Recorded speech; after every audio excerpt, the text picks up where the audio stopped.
You know Chase Young is an absolute monster on the football field. So in this video, I'm going to talk about how he got there in the first place. For Quintez Cephas, first down. Cole, sacked again. Loose. Water.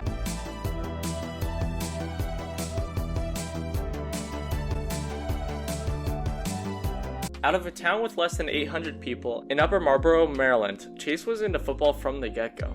In his first season of football, Chase memorized all 24 plays in only a week at the age of 6, and upon that was so motivated that he would get mad at other players when they forgot plays or weren't as prepared as him. This determination was one of a kind, and in fact drove him to work constantly, doing push-ups and agility training all by himself. The work ethic was so crazy that his parents would have to tell him to stop and threaten for him to sit down. Although Chase already had ridiculous motivation, his parents continued that desire by talking about what makes a player great, and talked to Chase about the importance of the sacrifice and work that it takes to get there. Already you could see how unique Chase was from a young age, and his parents reinforced this by not giving him a cell phone until high school, and also did not let him have a TV in his room. As a whole, his parents didn't want to distract his focus, and just wanted to give him the ability to be great. This idea of achieving greatness carried into high school, where he was just special from the beginning, as he played quarterback, tight end, and outside linebacker until he switched to defensive end by the end of his freshman season. Chase really was a Swiss Army knife from the get-go, and the following year led the team to a conference title as he was only getting better and better. If you think his skills on the football field were impressive, Chase was also a member of the school choir and could play a bunch of instruments, which proves the fact that he's just a pure anomaly. Anyways, following his sophomore season, Chase transferred high schools and helped his new team win yet another conference championship, with this time nearly 20 sacks and 27 tackles for loss. Following his dominant junior season, Chase was invited to the Opening, a football camp put out by Nike, where, as you could probably guess, Chase was dominant in, and also where he ended up winning the MVP among defensive ends.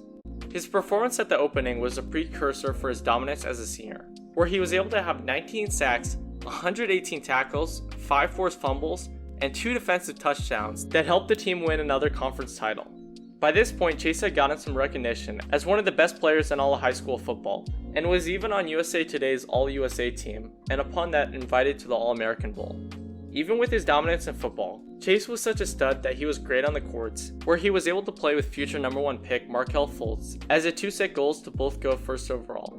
Anyways, Chase was a top 10 recruit, and because of it had big dogs after him in Ohio State and Alabama, and ended up becoming a Buckeye because of the focus on family. Chase was ready to do his thing from the beginning, and as a freshman he recorded 3.5 sacks, 18 tackles, and a forced fumble in the time that he got to play. That season, Chase was a backup to some team captains in Sam Hubbard and Jalen Holmes, but Chase's talent is one of a kind, so it makes sense that he earned the starting spot as a sophomore.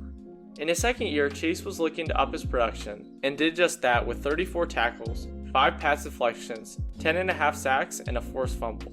All of this is pretty dang impressive by itself, but it's even crazier when you consider the fact that he sprained both ankles midway through the season. Anyways, Chase showed up when it counted, and in the Big 12 championship had 3 sacks against Northwestern as the team won big 45-24.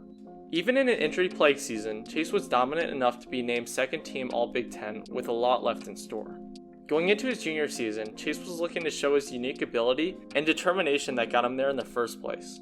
Going by the nickname The Predator because of his dreadlocks, Chase was on a different level that year. After being named the team captain, Chase was looking to leave it all on the field, and did that with 16.5 sacks, 46 tackles, 7 forced fumbles, 3 pass deflections, and a blocked field goal. His 16.5 sacks that season was a single season record, and in fact broke the previous 14 sack record set over a decade before. The season as a whole was great, but against Wisconsin is where Chase really shined, with an Ohio State school record 4 sacks and 5 tackles for loss. In a record-breaking year for the Buckeye, Chase was unanimously named an All-American, won nearly every defensive award that a guy could get, and was 4th in the voting for the Heisman, only behind 3 quarterbacks in Joe Burrow, his guy Justin Fields, and Jalen Hurts.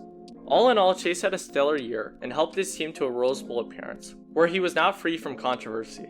While trying to get his girlfriend to the game, Chase got an unauthorized loan from a family friend, but thankfully things worked themselves out, and he was able to focus on the pros by declaring for the NFL draft soon after. Deciding to forego his senior season, Chase was going into the draft as one of the biggest defensive prospects, and in many cases was considered the best. Although the dream of going #1 with his bud and Markel seemed to be in the stars, the Bengals were in need of a quarterback like Joe Burrow, and as a result, Chase went 2nd overall to Washington. The Washington Redskins select Chase Young, defensive end, Ohio State. Going into the season as one of the biggest names in the draft, expectations were high for Chase as a rookie, as many saw him as a potential lock on Defensive Rookie of the Year. Although a great deal of pressure, after showing out in camp, Chase was doing his thing from the beginning, with a sack and a half, 4 tackles, and a forced fumble all against Philly. A few weeks later against Cleveland, Chase suffered a mild groin strain in Week 3 and missed the following game against Baltimore. Following the mild road bump, Chase continued his production throughout the rest of the season, and in Week 14 against San Francisco, he not only had a sack, but also 2 deflected passes and this. And Mullins fumbles the football. Washington has it back. Chase Young has a Washington touchdown. After returning a forced fumble for a 47-yard touchdown, Chase became only the 3rd player since '99 to do all 3, which is absolutely wild as a rookie. Anyways, Chase put together a solid rookie showcase, with the rookie leading 7.5 sacks, along with 4 forced fumbles and 3 fumble recoveries. In his first season, Chase was on point as not only a team captain, Pro Bowler, but also backed the hype as he won Defensive Rookie of the Year. Crazy enough, Chase was one of only 2 rookies at the Pro Bowl, and upon that was nominated for the Best Breakthrough Athlete of the Year award at the ESPYs. All in all, Chase was a stud in his first season, as he proved that his time at Ohio State was not a fluke and that he had much more left in store. Chase Young has always been the best at whatever he does, and so now it's only a matter of time before he takes over once again. Rush pressure again, Ioannidis, Wentz steps in trouble, sack, ball is looped, picked up by Washington, it's Kerrigan! Thanks for watching the video. If you guys enjoyed, it would be amazing if you guys could subscribe, like, and comment down below what videos you want next. But anyways, see you guys soon, and peace out.